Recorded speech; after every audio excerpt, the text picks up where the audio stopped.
Please click like and subscribe and that little notification bell for the next episode.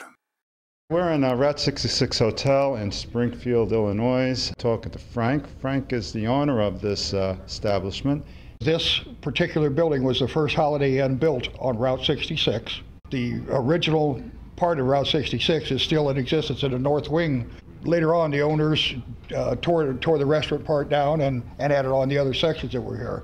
And then they turned it over to a remodel, and then the people that bought out from the family, the parents had died and the kids didn't want to run it, so they rented as a Ramada for 15, 18 years, and then the new owners went bankrupt. We bought it through the bank. We come up with the Route 66 ideal. These two cars here belong to a gentleman that lives here in Springfield, Illinois. He had a bar and a parts store, and these were stored on the second story of a wood building. He had an old wooden elevator with a hand-pulled rope, and there was like 36 cars and a 1937 Harley-Davidson motorcycle. That's a 1931 Ford A300.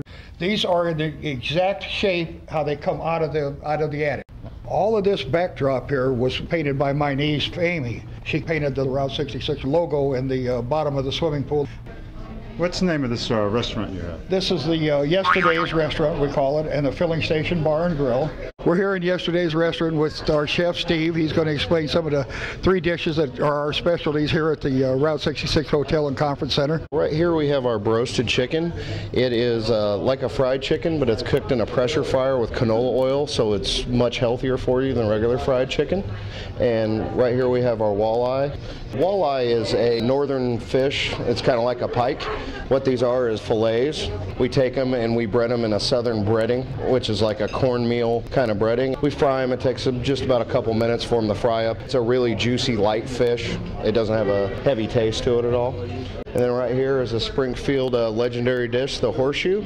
It's toasted bread and then hamburgers covered in cheese sauce and French fries. This is one of our mini suite jacuzzi suites set up for either long-term stay. This room is designed for comfort and for the people with a little more luxury than wanting just a regular room. So we try to accommodate everybody that we can. This is my wife's mother and her aunt. Now her mother is dead, but her aunt is still alive. This is a 1956 Harley Davidson. The old Ford radiator here was given to us by an old gentleman here in the neighborhood. This display case is a bunch of paraphernalia from the old days, some of it to do with the roads and Route 66, some of it to do with just things while we were kids. Porky Pig was an advertisement for a Warner Brothers movie. On this display window, we have on one side a collection of all different types of Coca-Cola delivery truck. And over on the right-hand side is a picture of Mickey Mouse at the halfway point on Route 66 at Adrian, Texas. Information is accurate down there about the mileage in the town. The left-hand side of a funny car, it's driven by a guy named Tim Wilkerson. When they were testing this car, this shell blew off and the right-hand side was all torn up. They were going to destroy it. Dick Levi cut it in half and offered to display it here on my wall.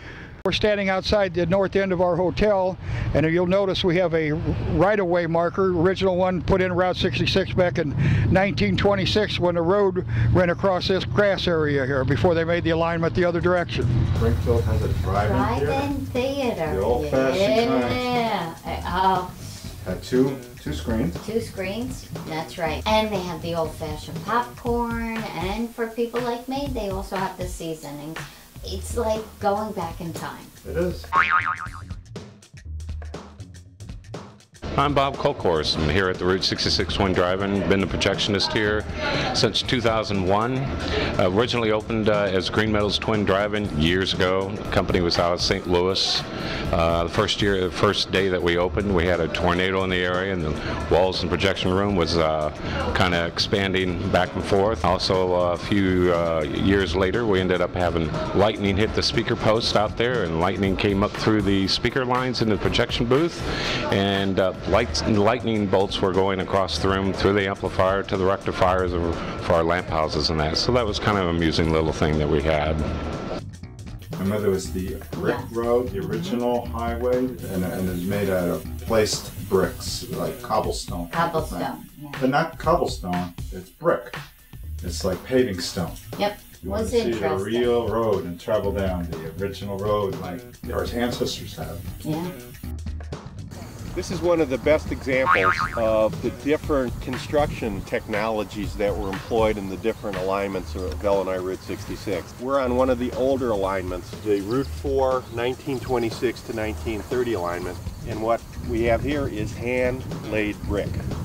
This was one of the original sections, and today the trade-off is between hand-laid brick surface, which is more difficult to maintain. If it were up to the road department, they might choose to pave it over, and the Route 66 advocates would not want to see that happen at all. It's still actually in very good shape and is used by a number of people. Here we have the history and the future all here in one 1.5 mile stretch.